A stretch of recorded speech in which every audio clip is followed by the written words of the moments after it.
Today is February 27th, 2026, and the deal that was supposed to happen in Geneva is dead. Not paused, not delayed, not evolving. Dead. The Wall Street Journal published its reporting overnight, citing American officials who were present in the room, and what those officials revealed explains everything about why this confrontation is now careening toward a decision point that no one in Washington fully wants to reach, but from which there is no longer any clean escape. The American delegation walked into Geneva, led by Steve Witkoff and Jared Kushner, with a list of demands so absolute, so total, so structurally incompatible with anything Iran can accept, that describing what happened in that room as negotiations is technically accurate and completely misleading at the same time. The demands were these. Iran must permanently destroy all three of its main nuclear sites, Fordow, Natanz, and Isfahan, the exact same facilities that American B-2 bombers struck last June in Operation Midnight Hammer using 30,000-pound GBU-57 bunker-busting bombs. Iran must transfer every kilogram of its remaining enriched uranium to the United States directly, not to a third country, not to an international consortium, directly to American custody. There must be zero uranium enrichment inside Iran, not 1%, 5%, not 3%, not any level for any purpose. The deal must contain no sunset clauses, meaning it is not a temporary constraint, but a permanent and irreversible surrender of Iran's nuclear capability for all time. In exchange for all of this, Washington offered minimal sanctions relief up front, with the possibility of further relief if Iran complies over time, and a single concession that Iran could keep the Tehran research reactor operating if it imported low-enriched uranium for medical purposes rather than producing it domestically. Iran rejected every single demand, everyone, and then told the world that talks would continue at the technical level in Vienna next week. That last part is the most important part, and it is the part that most coverage is missing entirely. To understand what is actually happening right now and why Trump may now have no real choice but to strike the 3 nuclear sites, you have to understand 3 things simultaneously. The first is what those 3 sites actually are and why demanding their permanent destruction was always going to produce the answer Iran gave in Geneva. The second is what the American military machine that has been assembled around Iran can and cannot actually accomplish. The third is what happened inside the White House on Thursday evening after the Geneva talks ended. Because what happened in those rooms on the same night as the diplomacy tells you more about where this is going than anything the diplomats said publicly. Start with the 3 sites, because the American demand to destroy them permanently is not just a political ask, it is a request that runs directly into the physical and strategic reality of what these facilities are and what they represent to Iran, at a level that goes beyond government policy and touches something closer to national identity and survival instinct. Fordow is built between 80 and 100 meters underground inside a granite mountain. It was constructed specifically because Iran watched what happened to Iraq's nuclear facilities in 1981, when Israeli jets destroyed the Osirak reactor in a single airstrike. Iran drew a lesson from that moment and spent decades engineering a response to it, which was to build a nuclear facility so deep inside rock that no conventional weapon could reach it. Before Operation Midnight Hammer in June 2025, Fordow housed roughly 2,000 centrifuges, including advanced IR-6 models, of which about 350 were enriching uranium up to 60% purity. The American B-2 bombers dropped 12 GBU-57 massive ordnance penetrator bombs on Fordow in a precisely targeted attack, aimed at 2 specific ventilation shaft vulnerabilities identified from Iranian construction imagery. Israeli officials, speaking to the New York Times afterward, said Fordow was seriously damaged but not destroyed. An American official said it was not destroyed but seriously damaged and, in their words, off the table. A leaked early assessment from the Defense Intelligence Agency found the strikes set back Iran's nuclear program by months, not years, and that the sites were significantly damaged but not destroyed.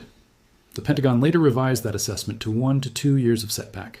The Trump administration rejected even that and claimed the sites were obliterated. Trump himself used the word at a press conference in The Hague. It is called obliteration, he said. Satellite imagery, published by Reuters, Bloomberg, and the Institute for Science and International Security through February 2026, tells a different story. Fordow shows dump trucks, bulldozers, and new roads. The impact craters from the June strikes have been filled in. Tunnel portal entrances that were backfilled before the strikes to limit damage remain sealed. At Natanz, Iran has been reinforcing remaining utilities against future attacks. At Isfahan, the most extraordinary engineering operation of all is visible from space.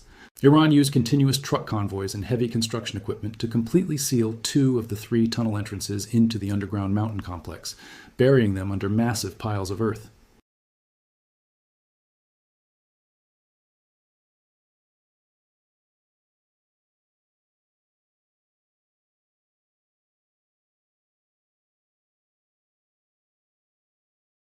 And at a site called Pickaxe Mountain, just 2 kilometers south of Natanz, construction is not only continuing but accelerating. This is a deeply buried facility being excavated at 80 to 100 meters under granite rock specifically because Iranian engineers calculated that depth would provide immunity from the very GBU-57 bombs that hit Fordow. Security walls at Pickaxe Mountain have been completed. The facility appears designated to house the next generation of advanced centrifuges. It was not struck in June. It was not known publicly until 2024. And it is being built right now, today, while American and Iranian diplomats exchange proposals in Geneva and Vienna. This is the physical reality behind the American demand to permanently destroy Fordow, Natanz, and Isfahan.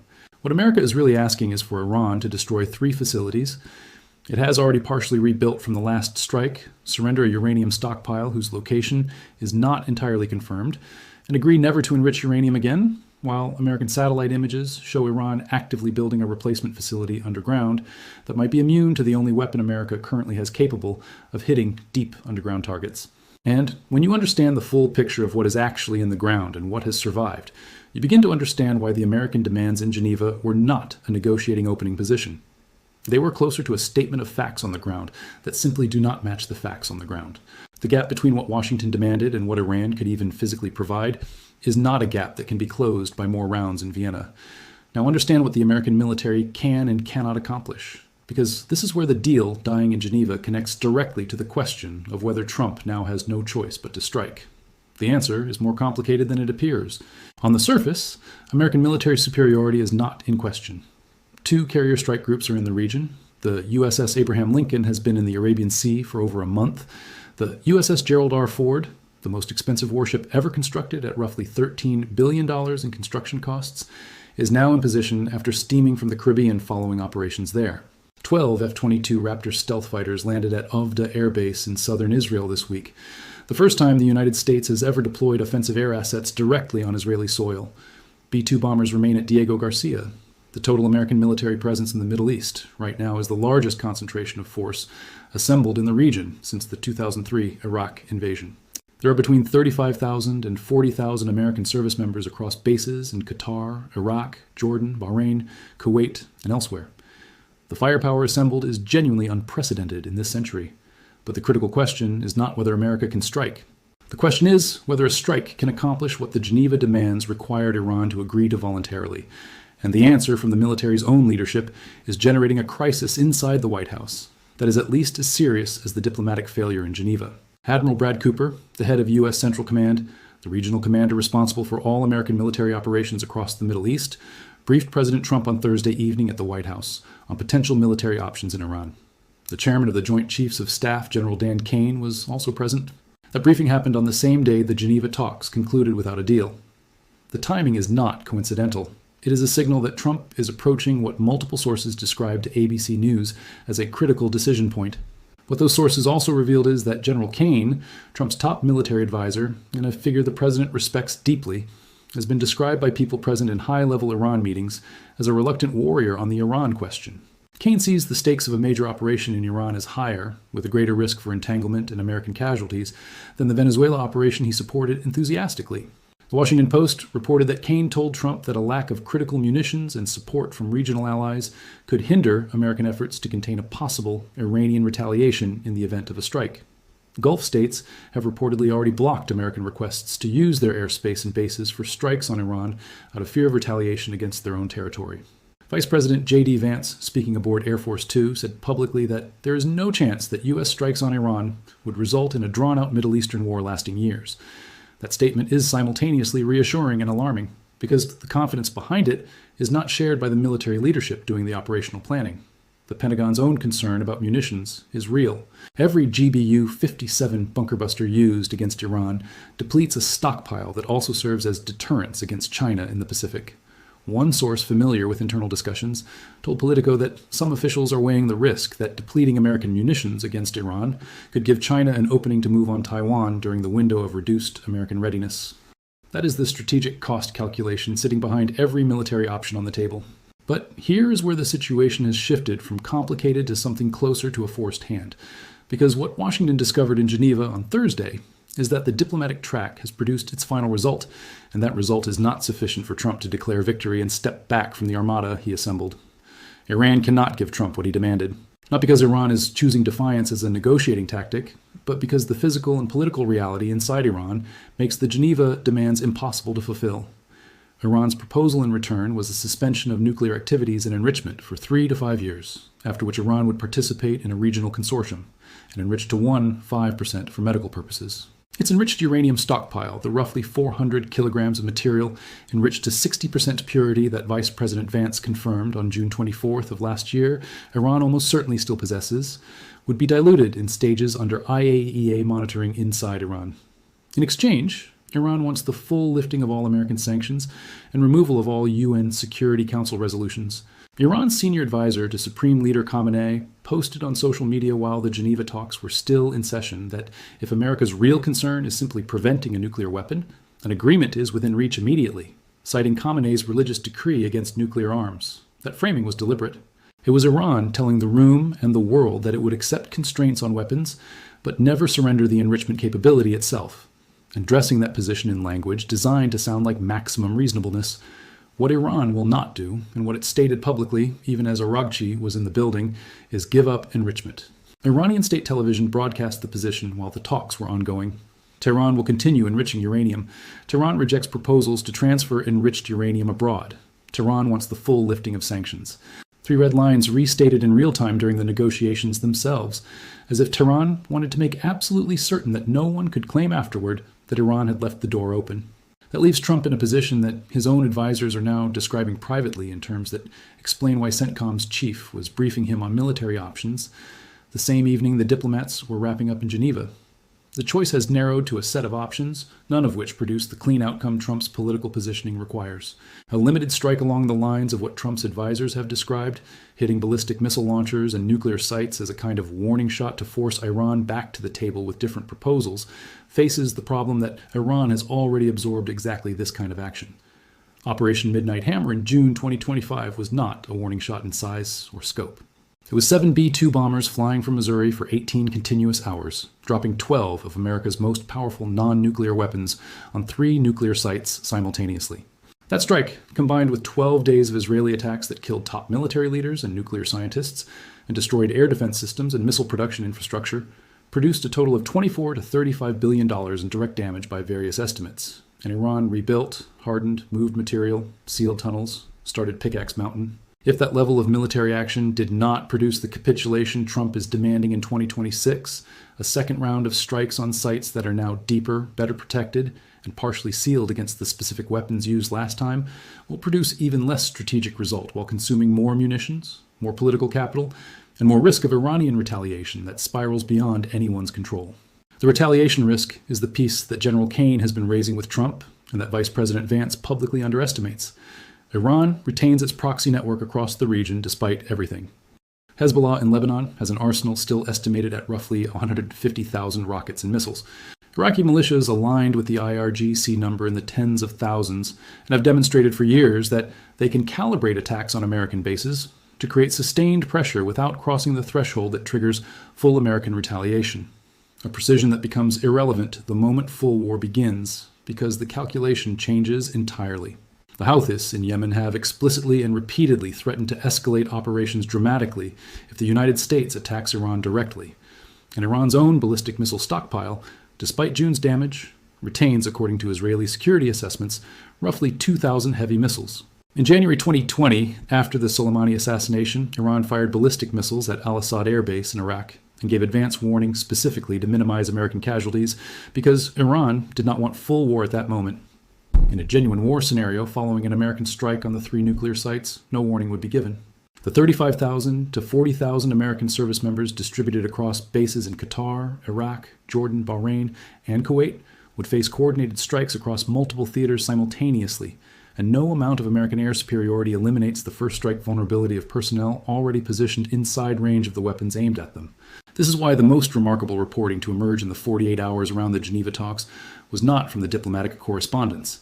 It was from Politico, citing 2 people familiar with internal discussions inside the Trump administration, who reported that senior advisors to Trump have been privately arguing that it would be politically preferable for Israel to strike Iran first, rather than the United States initiating hostilities. The reasoning, stated explicitly to Politico's sources, is that the politics are a lot better if the Israelis go first and alone, and the Iranians retaliate against the United States, giving Washington more reason to take action. In other words, senior officials inside the Trump administration are trying to engineer a sequence of events where Iran attacks American assets first, making the American public more willing to support a war they currently view with significant skepticism. A Reuters Ipsos poll published this week found that 61% of Americans believe Trump has become erratic with age, and just 45% describe him as mentally sharp and able to deal with challenges. His job approval sits at 43%, according to an Emerson survey published Thursday. The political environment for launching a Middle Eastern war is not favorable, and Trump's own team knows it. Hence, the preference for Israel to go first and create the retaliation that gives America a cleaner political entry point. A joint American-Israeli operation remains under consideration, according to sources who spoke to ABC News following the CENTCOM briefing. The specific scenario involves Israel striking first to finish what it started in June, destroying more of Iran's air defenses and military infrastructure, after which the United States would follow with a more sustained campaign. The explicit military goal behind that sequencing, according to sources familiar with the planning, is not just to set back Iran's nuclear program, but to cripple Iran's air defenses sufficiently that a follow-on American campaign aimed at regime change would face reduced resistance. That word, regime change, is where the entire strategic picture becomes simultaneously clarified and more dangerous, because the deal that died in Geneva was not just a negotiation about centrifuges and enriched uranium. It was the last serious attempt to find a version of containment that both sides could claim as something other than total defeat. Trump's demands, permanent destruction of the 3 sites, transfer of all enriched uranium to American custody, zero enrichment forever with no time limit, were never demands that a functioning government in Tehran could accept and survive. No Iranian leadership, not the current theocracy, not a hypothetical reformist government, not a successor regime installed after regime change, could publicly surrender Iran's entire nuclear capability without a guarantee of security that Washington cannot credibly provide, while simultaneously discussing decapitation strikes against the supreme leader. Iran knows this. Iran's nuclear scientists know this. The IRGC knows this. And critically, the entire institutional infrastructure of Iran's nuclear program, the engineers, the physicists, the centrifuge designers, the enrichment specialists, the people who built Pickaxe Mountain while the diplomats were talking in Geneva, know this. Knowledge cannot be bombed. The scientists remember what they learned. The centrifuge designs exist in human memory, not just in buildings. The fundamental problem that every American national security analyst has acknowledged for 2 decades is that Iran's nuclear capability is no longer a set of facilities that can be destroyed. It is a set of knowledge and institutional capacity distributed across thousands of people who will still exist the morning after any strike. That is why the Geneva demands were structurally impossible from the beginning, and why Trump may now feel he has no choice but to try to accomplish militarily what diplomacy could not. The irony buried inside all of this, and it is an irony that history will not be kind about, is that the maximum pressure strategy that produced this moment was itself the primary driver of Iran's nuclear advancement. When Trump withdrew from the JCPOA in 2018, Iran was enriching uranium to 67% under the terms of that agreement. In the 8 years since, under continuous maximum pressure, Iran enriched to 20%, then to 60%, accumulated the 400-kilogram stockpile at that level, developed ballistic missiles approaching intercontinental range, and began construction of Pickaxe Mountain. The strategy designed to stop Iran's nuclear program produced the most advanced nuclear Iran in history. Now, Trump faces a choice between accepting that outcome, which every American president since George W. Bush has publicly sworn to prevent, or striking the 3 sites in a military operation whose own planners privately acknowledge will not permanently solve the nuclear problem because Pickaxe Mountain is still being built, the enriched uranium stockpile location is not fully confirmed, and the scientists who built everything will still be alive the next morning. Witkoff and Kushner reportedly told Trump before Geneva that reaching a deal with Iran was difficult, if not impossible. The chairman of the Joint Chiefs has raised concerns about entanglement. Gulf states are blocking use of their territory. The American munitions stockpile is a constraint. The political environment domestically is not supportive. And Iran, from inside an economy where the currency trades at 1.